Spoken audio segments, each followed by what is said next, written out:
Well, we've made it through week 1 of the Three Rivers Pantry Challenge, and here comes week 2. So week 2 on the homestead for this challenge is kind of going to be a fun one for us, something a little bit different.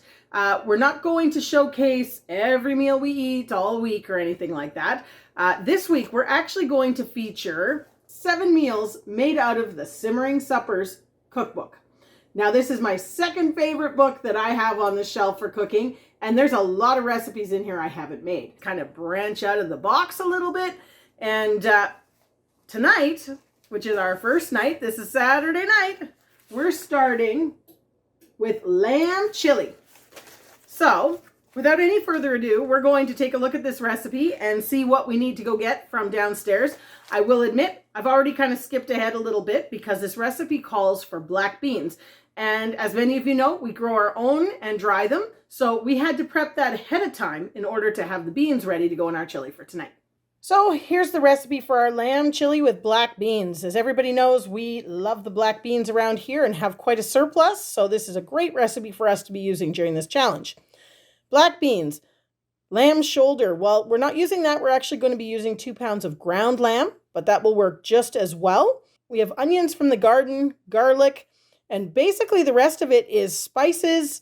And then we've got down at the bottom here our Italian plum tomatoes, chopped, liquid, reserved. Now, this is a 28-ounce can. So basically I need a 1-quart jar of stewed tomatoes or Italian-style tomatoes, Italian plum tomatoes, that kind of thing. So we're going to go down to the pantry to find that. But otherwise, I think I've already got everything up here, and we'll take you over to the kitchen to see how things are going. We're downstairs at the pantry again here, and we are getting some of our Italian-style dust. But our Italian-style tomatoes, these are actually good to get used up because they're from 2020. So I really should make a new batch for 2023 season. So perfect recipe to use these up. But while we're down here, we're also going to get some stuff for dessert because I'm going to make apple crisp. But instead of using apples or apple pie film, I'm actually going to use applesauce. My cinnamon applesauce is perfect for apple crisp. So we're going to get 2 jars of that. Now, everything is supposed to be labeled. Here we are. So we're going to use 2 jars of cinnamon applesauce for our fill on our apple crisp. And I also have to get a brown sugar from the other dry storage area. So we have our meat in place. All of our spices are in. We've sauteed our onions and garlic, and we're just glazing the pan with the red wine. And then we're going to pop the beans and the tomatoes in there. And this chili is going to be ready to just simmer for about 20 minutes. We're just gonna, the red wine smells so good. Beans, love black beans. We did, when we drained those black beans, we did reserve the liquid just in case we need a bit more here. The Italian style tomatoes. And then we're going to just give this a stir and see. Probably not going to add any extra liquid until we know that we need it. Yeah, it looks good and soupy to me. I think this is going to be perfect. It smells so good. I really wish you could smell it. We'll bring it back when we're plating this up and giving it a taste test because, like I said, this is a new recipe for us, and I'm excited to try it. So it is bonus recipe time on the Three Rivers Challenge video. We were actually making the applesauce dessert, and I thought I would share the recipe for my crumble bottom topping in my crisp because I love this apple crisp crumble. It's also great on pies if you do a pie topping, but it definitely makes enough for at least 2 pies. But in here, 2 cups flour, 2 cups of rolled oats. Now I do 1 cup of quick oats and 1 cup of these large flake oats. So you can see here those large flake oats, love them. They just go super good and crispy in this. If you don't have them, it doesn't matter, but I do like to do 1 and 1. Then we have 1.5 cups of packed brown sugar, 1 teaspoon of baking soda, half a teaspoon of salt. We're going to mix this all together until it's nice and blended. And then 1 cup of butter. Now, because of this challenge and because we don't have a cow, we are conserving butter. So this is actually half a cup of butter and half a cup of our goose oil that we just had in the last Pantry Challenge video. So we're going to put that in, get it all mixed into a nice crumble. And then in your, this is actually an 8 by 10 pan. Maybe it's 12. Maybe it's 8 by 12. Ah, it says it on the bottom. It's 8 by 11 and a half. So anyways. The size of a piece of paper. It really doesn't matter. But you're going to put half of this crumb mixture on the bottom and push it in with your spoon. Then put your 2 jars of applesauce, basically 1 liter of applesauce or apple pie fill, whatever you happen to have handy. And then the crumble on top. And then you're going to pop that in the oven at 350 for, I believe it is 45 minutes. I will correct myself if it's not, because I don't actually have the recipe right in front of me. All right, it is time for our 2 guinea pigs. I want to know, what's the verdict? So this is horrible. I'm just kidding. It's awesome. It's really good. I really like it. Is it James, good? what do you think? Pretty good. James loves lamb anyways. Yeah. For today's recipe, I'm not even going to try to pronounce that. But I like this recipe for the fact that it's going to use some rutabagas that we managed to actually harvest from the garden this fall, but have not actually used for anything. This year, we tried growing rutabagas. We've always grown turnips, and then we realized we really didn't like turnips for anything other than pickled turnips. So we decided to try late this fall some rutabagas. Now, they didn't grow very big, as you can see here. We've got some I'm about to slice, and we've got a few more over here. But it's nice because I need 3 cups for this recipe. We might be a little bit short, but I think it's going to work. And then we've got, well, we're using red peppers instead of green ones, but we've got our half cup of green peppers, 1 cup of noodle beans instead of green beans, because we love noodle beans and they produce like mad, and we have a lot in the freezer. I estimated on 2 cups of the yellow summer squash because we already had froze it and cubed it. So I don't know how much actually comes from 1 squash. This may be a little bit much, but that's okay. And the recipe also calls for 2 potatoes cubed up. Now we're feeding 4 of us this time, and we do like to eat. So I've gone with kind of 2 medium-sized ones and a whole bunch of little ones of our red. There are all red potatoes. But basically, we've raided a whole bunch of stuff out of the pantry, or out of the freezer, not so much the pantry this time. But I also still have to get some tomatoes, and then we're going to get cracking on this. Okay, so this is like a total side note. We're super excited. So Alex and I both tried the rutabaga. Now, this is raw. This isn't cooked into anything yet, but I don't know how to explain it, because I always thought when I ate turnips at Thanksgiving dinner that my grandmother used to make that it was turnips. It was rutabaga. These are so delicious. And we realized after we'd grown a whole bunch of turnips that we didn't even like turnips. This is, I will admit, I cheated. I had a bite because I wasn't going to show it. But, oh my goodness.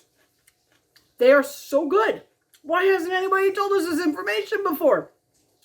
Alex and I both said, no matter what, rutabagas are going on the list for next year's garden in a big way. Because if they keep well like these ones did and are super tasty like this, oh, I'm so excited. I really hope this recipe is good. All right, so on that recipe in the book here, it said this side dish goes well with it. So we took a look. We have everything to make these. These are like a little bun, I guess. So we're going to give this a try. It's kind of interesting. Never done this sort of thing before. Have no idea how to pronounce what it is, but we're going to try it. So the part that I find weirdest about this recipe is that you actually cook your butter and water to boiling before you add your flour. Never seen this before. Then we're going to add the eggs and all the other ingredients, and we'll see how it goes. This is all experimental for me, but stay tuned in this video to see how this turns out. And we have all our veggies cut for our main dish, so we're going to get that started as well. All right, so dinner is complete. I'm very curious to try this one because this is nothing like what I would normally make, to be honest.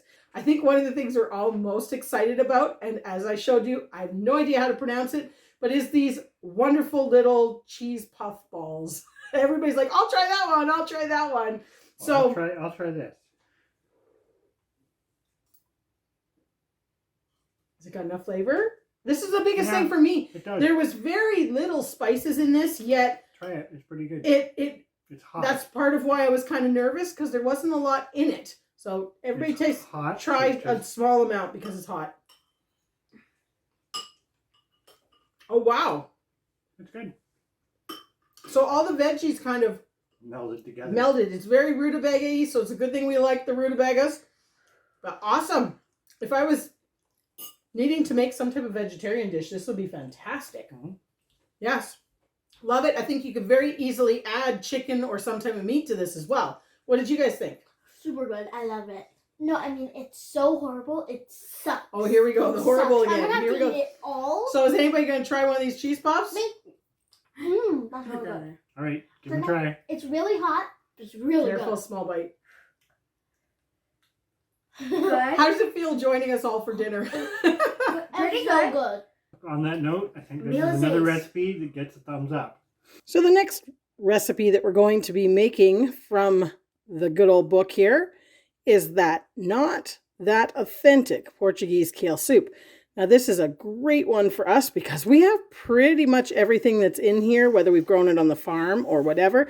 We even still had kale in the garden. So out we went to get that picked, and then we'll continue on.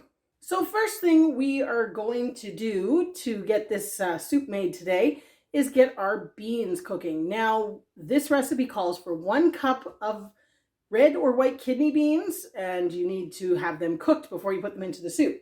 Now, as everybody knows, we grow a lot of our own beans, and they're all dry, so we need to get those ready to be put into the soup.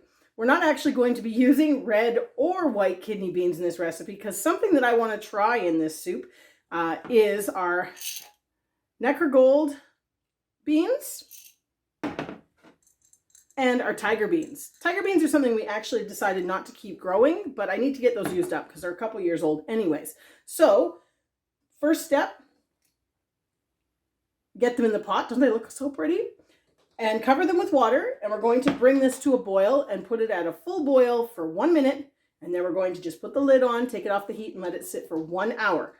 Then we'll drain, come back, probably cook it for 30 minutes maybe, because I think both these beans are going to be quite soft, so they might not need much more, and we still have the soup cooking time. So we will get back to you when we're ready for that step. But while these beans are getting cooking, one thing we're going to do is we're going to go down to the pantry and get the rest of the stuff that we need for this recipe. I need to get some tomatoes from a jar, broth. Now in this recipe you can use chicken, beef, lamb, whatever broth really strikes your fancy. Today we're going to use chicken, and we need 2 quarts of that. So that's going to use 4 of my little 4 of my pint jars. But we need that, potatoes, carrots, and I think everything else is already up here. So I'm going to run grab that, and we'll bring it right back. All right, so we are ready to make this soup, and I already have some of the ingredients in the pot. We've got 1 cup of onions, 2 cloves of garlic, and a little bit of olive oil. And we're going to saute this, so I'm going to get the oven on. And once these onions have cooked a little bit, we're going to add the potatoes. Look at, aren't they beautiful? I couldn't bear to take the skin off because we have all these pretty ones. So hopefully it works because it does say to peel them, but I like to keep them for the color. So I've got probably about 3 cups. It said 4 medium potatoes, so I went with that. 1 cup of carrots. Half a pound of kale from the garden. So excited for that. Still got to cut that up. But one of the main reasons I chose this recipe is because we had bought this chorizo sausage for charcuterie board over New Year's, and I had 1 left. So I'm not going to use the whole thing because I think this is probably not quite the same type of sausage that it calls for. I'm going to use half, plus it's only Chris and I tonight. So I'm going to use half of this sausage cut up. Now, normally you would boil your sausage first, but because this is dried, I think I'm just going to bung it in the soup and we'll see how it goes. This is kind of that thing. You got to just sort of roll with it and see how it goes. And then from the pantry, we took out 3 pint jars of chicken broth.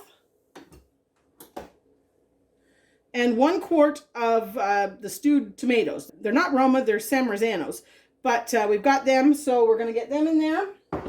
Want to drain those first, but I'm going to keep the liquid just in case because it called for 2 quarts of broth, and I'm only using 1.5 because I didn't want to waste the tomato juice.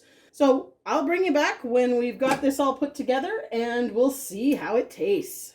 Well, we have our soup made and ready. We're having soup for dinner because we actually had a bunch of leftovers for lunch. We ate leftover chili, which you saw earlier in this video, mixed actually with the vegetables from last night's dinner. It was actually really good, all blended together. So that was lunch. But tonight, we're trying this soup.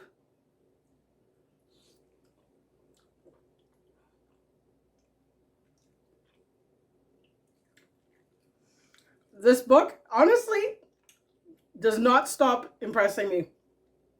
I thought that was, I was skeptical. I was very skeptical. When I put that kale in there, I thought for sure there's no way I'm going to like that. It's all kale.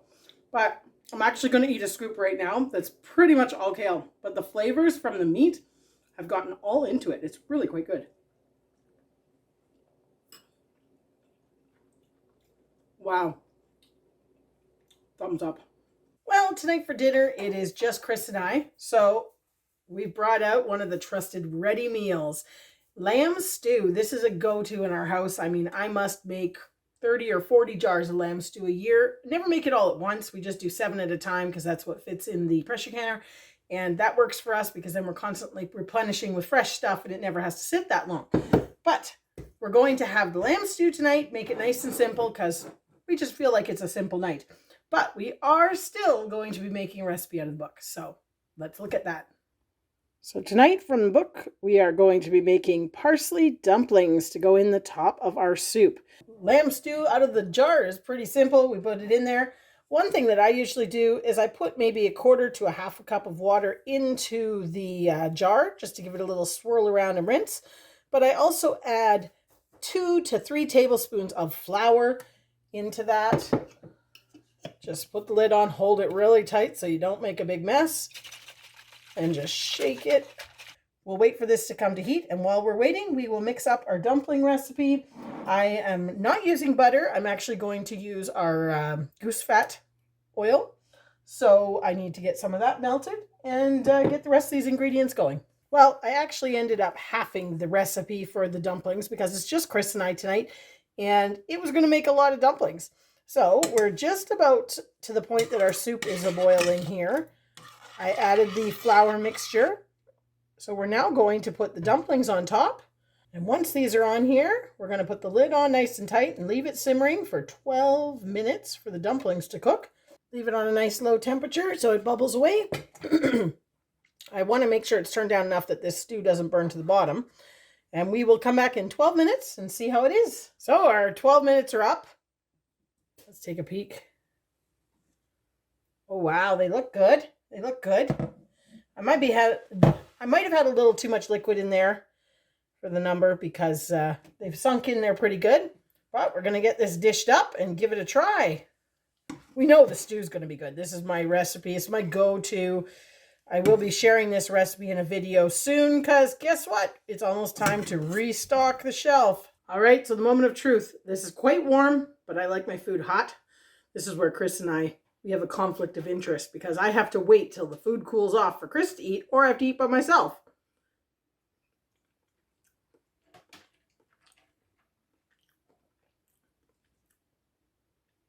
They're good. They're good.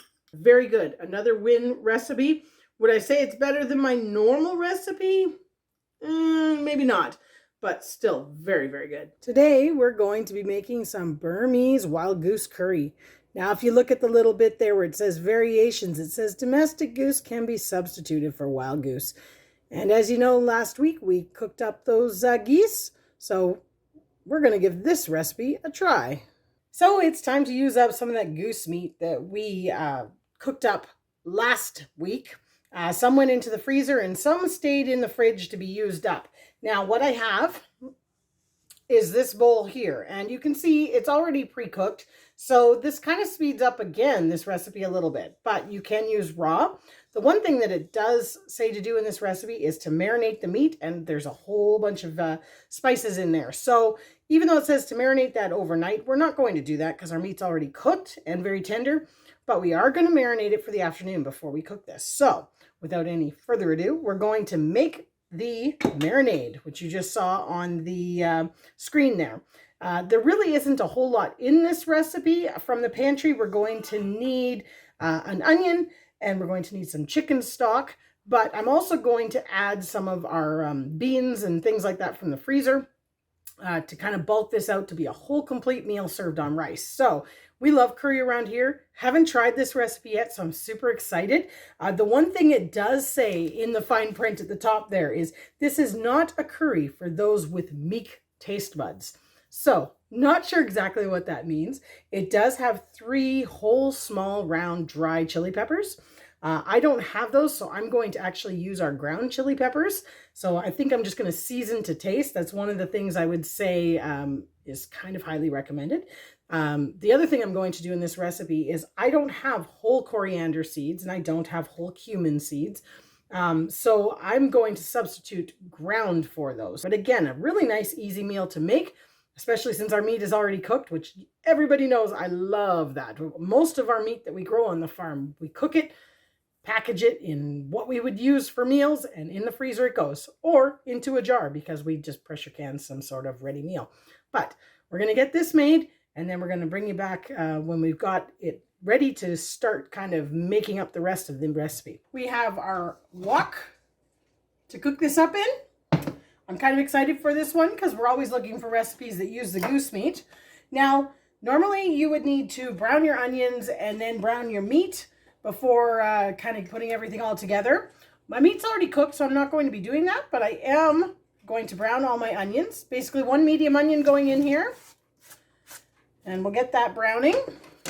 Now this recipe doesn't call for anything else in it besides onions, but I like to bulk things out and have a bit of veggie, and I don't really feel like doing a side dish of veggies.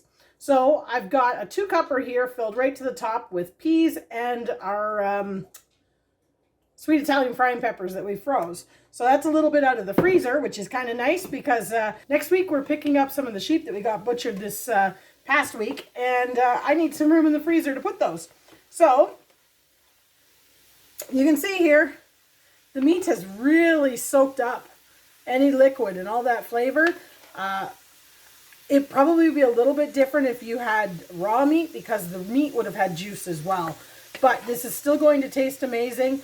You add chicken broth, which is out of the pantry, which is nice to give it a bit of liquid because we're going to put this all onto rice at the end. But I'm sure it's going to be amazing, and I will bring you back when we get there. All right, so we are ready to compile our dinner. It looks good. I will admit I got a little complacent and it got a little bit crisp to the bottom, but now that it's cooled off, it's all kind of coming off the bottom just fine. Not burnt, just a little bit crusted. I haven't added any salt and pepper to this yet. I'm a huge salt fan in my curry, but I'm going to trust the recipe and go with it. But the one thing I am going to do, because it's just what we do in all of our meals when we have curry or anything like that, is I am going to put the rice right into this.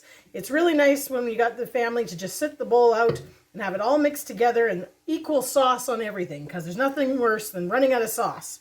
So we're going to take our rice and just put it in here. Yes, our rice, it looks purple.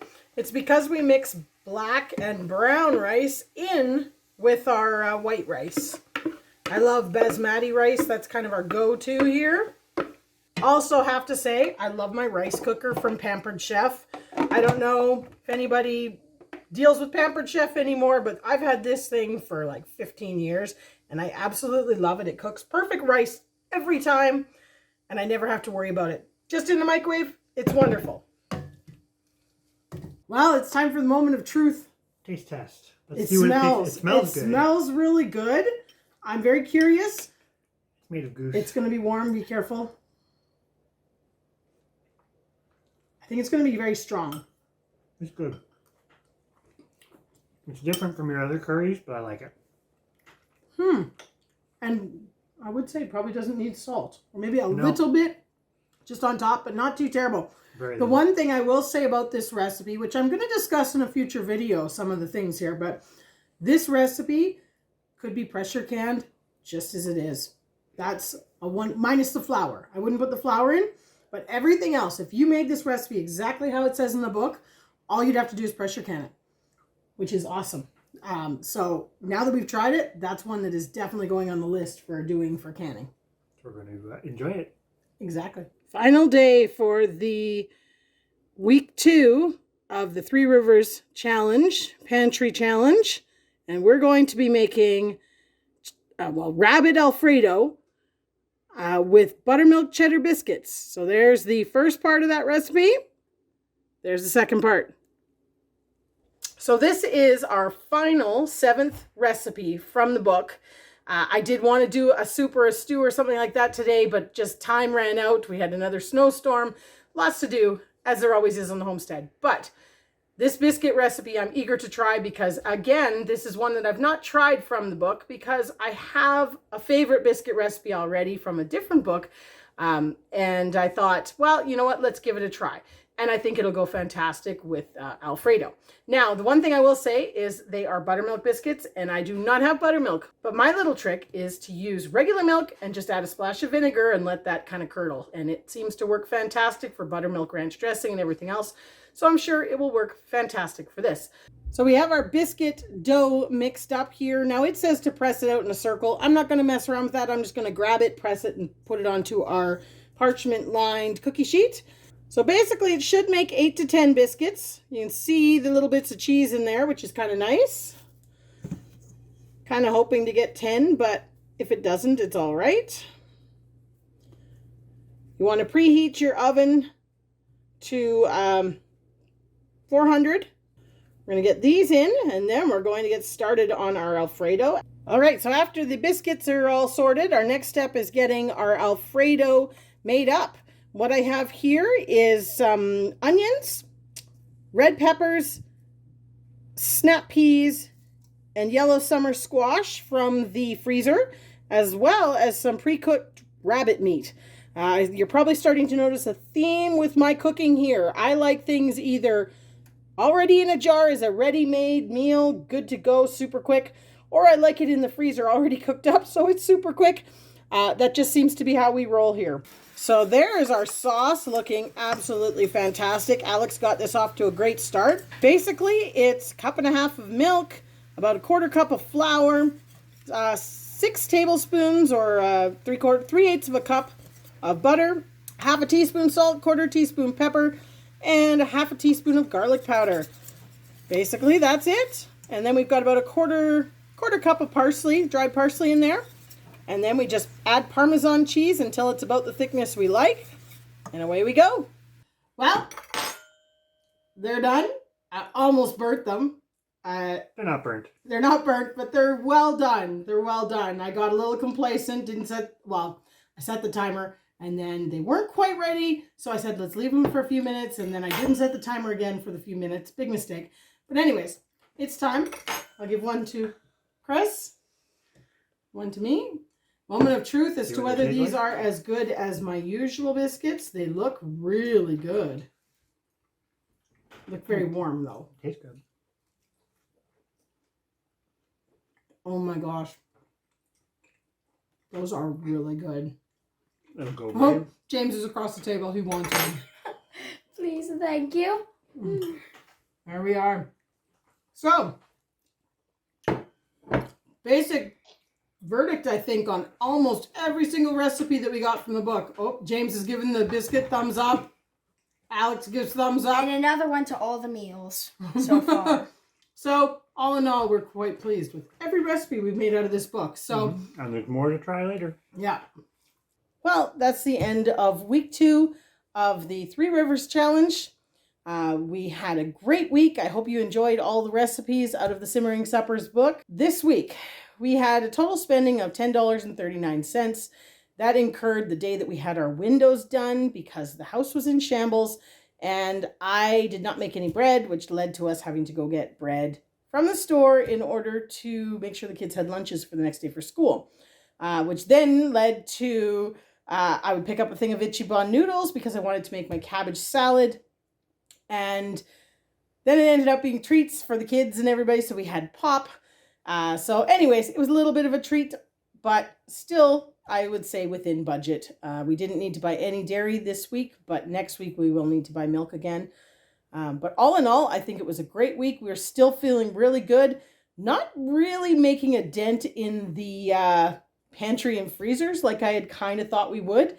But we've got to pick up 2 sheep that we had butchered this week. We've got to pick that meat up next week. So we need to make some more room in those freezers because there is nowhere for it.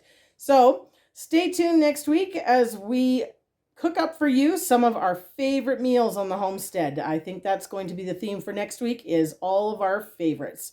So until then, I hope you enjoyed this, and definitely don't forget to like, comment, and subscribe. And certainly don't forget to follow a link for the playlist so that you can watch our other pantry challenge videos. And we also have a great selection of recipe videos here on the channel too. So until next time, have a great night.